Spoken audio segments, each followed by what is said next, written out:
Got room for one more? So, what the fuck I tell you about talking, huh?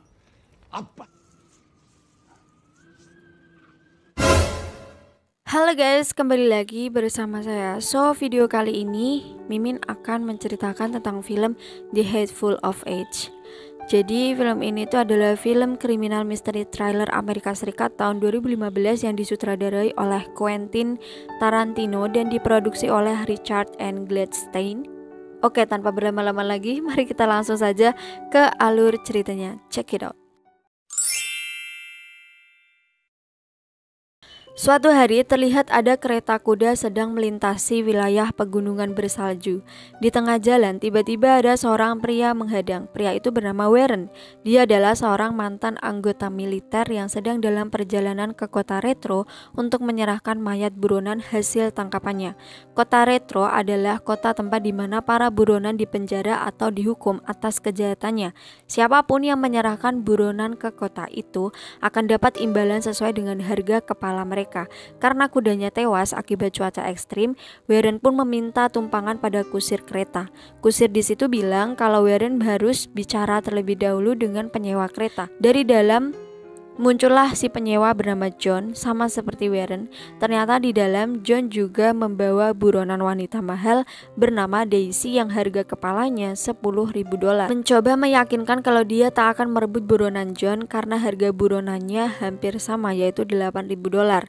Beruntung John percaya dan mengizinkannya menumpang dengan syarat semua senjata yang Warren bawa harus disita si kusir. Sepanjang perjalanan, kusir terus memacu kuda menjauhi badai. Di dalam kereta, Warren memamerkan surat miliknya, kiriman langsung dari Presiden Abraham Lincoln. Membaca surat tersebut, John sangat kagum. Padahal sebenarnya surat itu cuma surat bohongan karangan Warren saja. Tapi waktu John menunjukkan ke Daisy, Daisy malah meludahi suratnya. Warren yang kesal pun memukul Daisy sampai terlempar bersama John karena tangan mereka berdua saling terborgol. Warren lalu turun mencari suratnya. Tak lama kemudian si kusir teriak kalau dia itu melihat seseorang di kejauhan. Demi keamanan karena takut orang itu komplotan Warren, John pun menyuruh Warren memakai borgol. Ketika mendekati kereta, ternyata John kenal dia bernama Chris. Disadvantage. Keeping you at a disadvantage is an advantage. I was riding to Red Rock. Chris juga kenal dengan John dan Warren, kebetulan tujuan mereka itu sama. Jadi Chris ingin ikut menumpang kereta John. Dia cerita di kota Retro nanti dia rencananya akan dilantik menjadi sheriff baru untuk menjaga keamanan kota.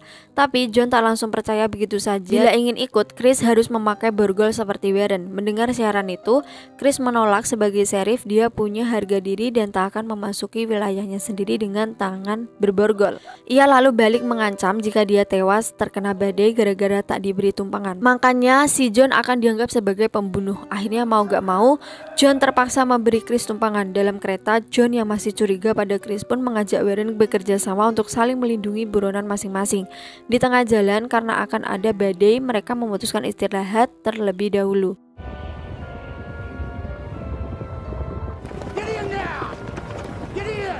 Sesampainya di bar, mereka disambut pria penjaga bar bernama Bob. John dan Daisy masuk duluan sementara Chris bersama Warren membantu Bob memasukkan kuda ke dalam kandang. Di dalam, John bertemu dengan 3 tamu rombongan lain bernama Osvaldo, si Algojo penghukum mati para penjahat, Jenderal Smithers si mantan tentara, serta Gates orang biasa yang cuma ingin mengunjungi ibunya di kota Retro. Tak lama kemudian Chris dan kusir masuk ke bar. Mereka semua pun saling perkenalan dan mengobrol satu sama lain. Saat cerita tentang surat dari Presiden Abraham Lincoln, mereka terlihat tak percaya. Tak mungkin presiden mau berkirim surat dengan orang kulit hitam seperti Warren. Setelah memasukkan kuda ke kandang, Warren bersama Bob menyusul masuk. Ternyata Warren mengenal Jenderal Smithers. Dulu mereka berdua adalah musuh di medan perang. Pada zaman perang Jenderal, Smithers telah membantai banyak sekali prajurit kulit hitam. Itulah alasan kenapa Warren sangat membencinya sampai sekarang. Jenderal Smithers di situ menghina Warren dengan kata-kata rasis hingga akhirnya mereka berdua pun adu mulut. Agar suasana tak semakin memanas, Osvaldo memisahkan bar jadi 2 kubu. yaitu kubu utara dan kubu selatan, serta memasang meja makan di tengah-tengah sebagai area netral.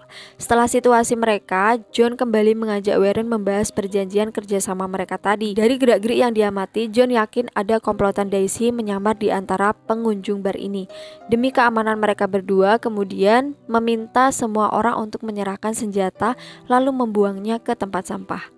Malam akhirnya saat sedang makan, semua kembali membicarakan surat Presiden Lincoln milik Warren. Warren akhirnya mengakui kalau surat itu sebenarnya surat palsu karangannya sendiri.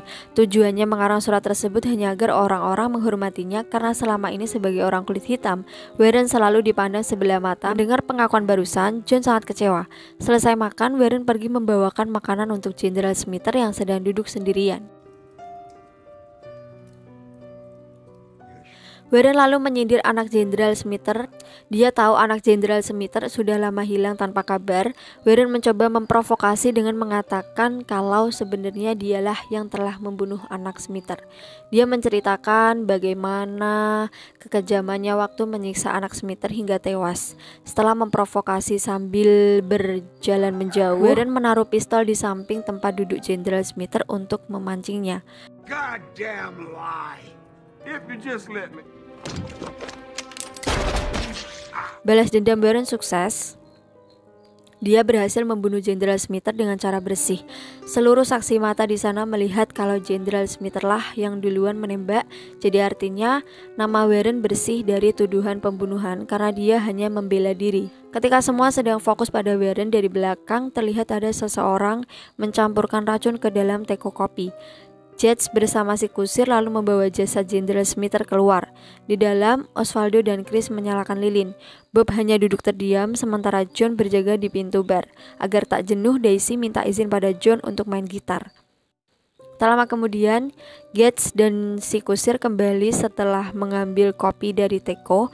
John lalu berjalan menghampiri Daisy sambil meminum kopinya. Mendadak Daisy bernyanyi dengan lirik John akan mati di tangannya. Mendengar lirik itu, John marah sampai menghancurkan gitar kemudian memborgol tangan Daisy. John, no.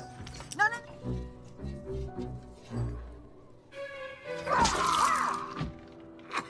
Semua orang panik dan bingung melihat John tiba-tiba muntah darah. Di saat bersamaan, si kusir yang ikut minum kopi juga mengalami hal sama. Beruntung Chris belum minum.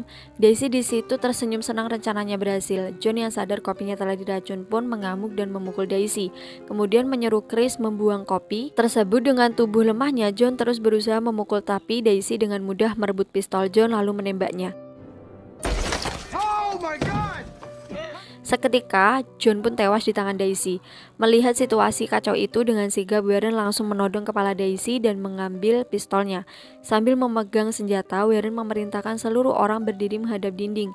Dia lalu menginterogasi mereka satu persatu untuk mencari tahu siapa yang telah meracuni kopi. Warren kemudian memberi Chris senjata. Dia menganggap Chris bukan bagian dari komplotan Daisy karena tadi dia juga hampir minum kopi beracun itu. Warren berteori pasti dari awal komplotan Daisy telah merencanakan pembunuhan John ini untuk membebaskan Daisy. Tapi rencana mereka berantakan karena tak menyangka Warren dan Chris ternyata juga ikut menumpang di kereta John. Dari hasil interogasinya, Warren curiga Bob bukanlah penjaga bar. Dia kenal dengan suami istri pemilik bar ini yang bernama Minnie dan Sweet. How the man standing next to you would be responsible. He damn sure is, you sons of bitches. Just like it. Warren sangat hafal bagaimana rasa masakan suami istri itu. Jika memang Minnie dan Sweet sedang pergi selama seminggu, lalu menyuruh Bob menjaga bar, tak mungkin rasa masakan Bob bisa persis seperti rasa masakan mereka, kecuali melihat kursi kesayangan Sweet ada di bar. Padahal setahun selalu membawa kursi itu kemanapun dia pergi. Ketika memeriksa kursinya, terlihat ada bercak darah. Warren yakin komplotan Daisy pasti telah membunuh semua orang di bar sebelum dia datang.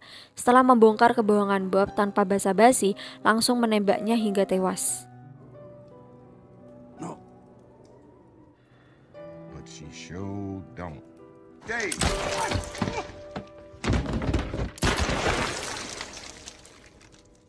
Warren kemudian memaksa Gates dan Osvaldo mengaku siapa yang telah menuang racun ke dalam kopi. Dia mengancam jika masih tak mau mengaku juga, maka dia akan menuang kopi beracun itu ke mulut Daisy. Mendengar ancaman barusan, Gates akhirnya mengaku kalau dialah orang yang menuang racun ke dalam kopi. Chris di situ sangat marah, hampir saja dia mati karena meminum kopinya. Don't get us no closer To which one of y'all? I fucking knew it!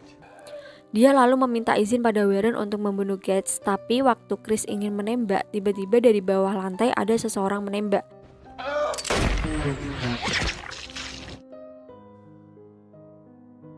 Pagi hari sebelum peristiwa ini terjadi, di bukit yang penuh salju terlihat ada kereta kuda yang sedang menuju bar mini dan suite. Sesampainya di bar, mereka disambut seorang pria bernama Carly. Salah satu kusir perempuan kemudian menyuruh para penumpang masuk ke bar, sementara Carly serta kusir lainnya akan membawa kuda ke kandang terlebih dahulu. Waktu masuk bar, ternyata penumpang kereta berjumlah 4 orang. Mereka adalah Osvaldo, Bob, Gates, dan pria terakhir bernama Jody. 4 anggota geng itu bertujuan ingin membebaskan Daisy. Di dalam, Minnie serta seluruh orang di bar menyambut kedatangan mereka dengan baik.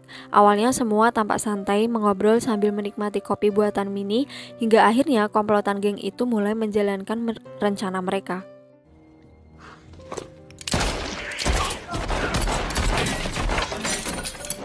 Seluruh orang di bar dibunuh kecuali satu pria tua yaitu Jenderal Smither. Dengan adanya Jenderal Smither, mereka yakin penyamaran dan sandiwara mereka bisa berjalan lebih meyakinkan.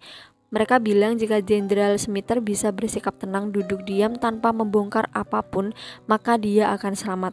Setelah membereskan mayat-mayat, mengatur tempat dan menyiapkan senjata, kini hanya tinggal menunggu kedatangan kereta kuda John pembawa Daisy.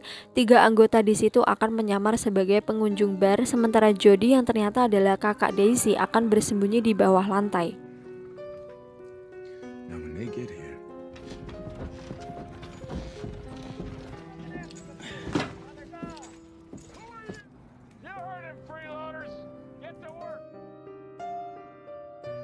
Akibat baku tembak tersebut, Warren mengalami luka tembak di bagian selangkangan, Chris di bagian pinggang, sedangkan Osvaldo di dada.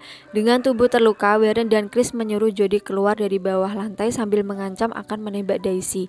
Mendengar ancaman itu, Jody pun menyerahkan diri melihat sang kakak muncul. Daisy sangat gembira, namun waktu mereka sedang saling menanyakan kabar, tiba-tiba Warren mengheadshot kepala Jody tepat di depan kedua mata Daisy.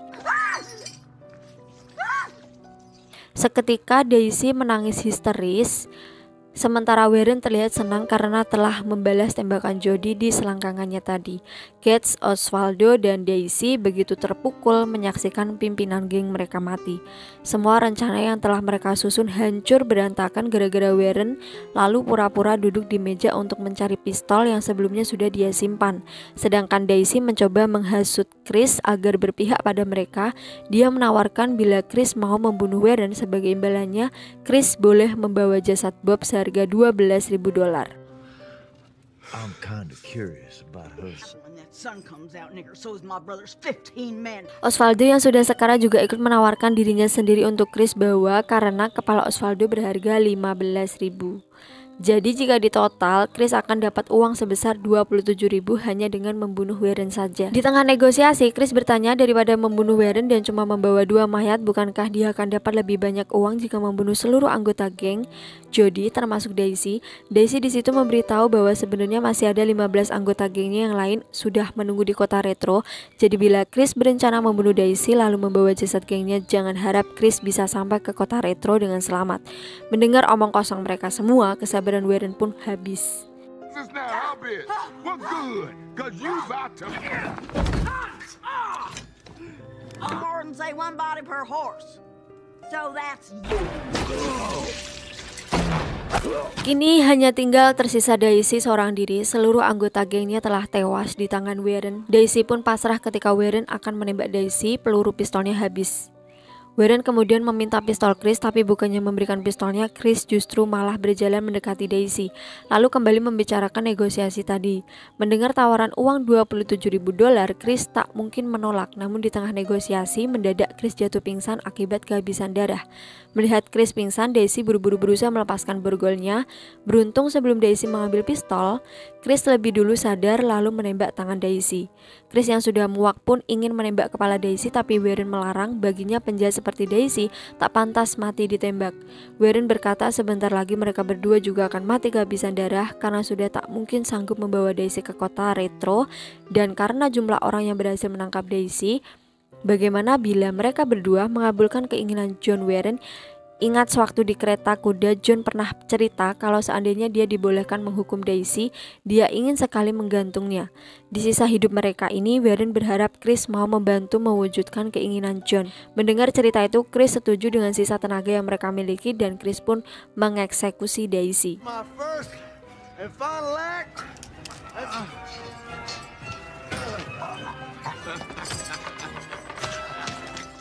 Setelah selesai, mereka berdua pun menikmati momen-momen terakhir hidup mereka dengan bersama-sama membaca surat dari Presiden Abraham Lincoln. Meski hanya tulisan karangan Warren sendiri, namun surat itu terasa sangat berarti. And anyway, film pun tamat.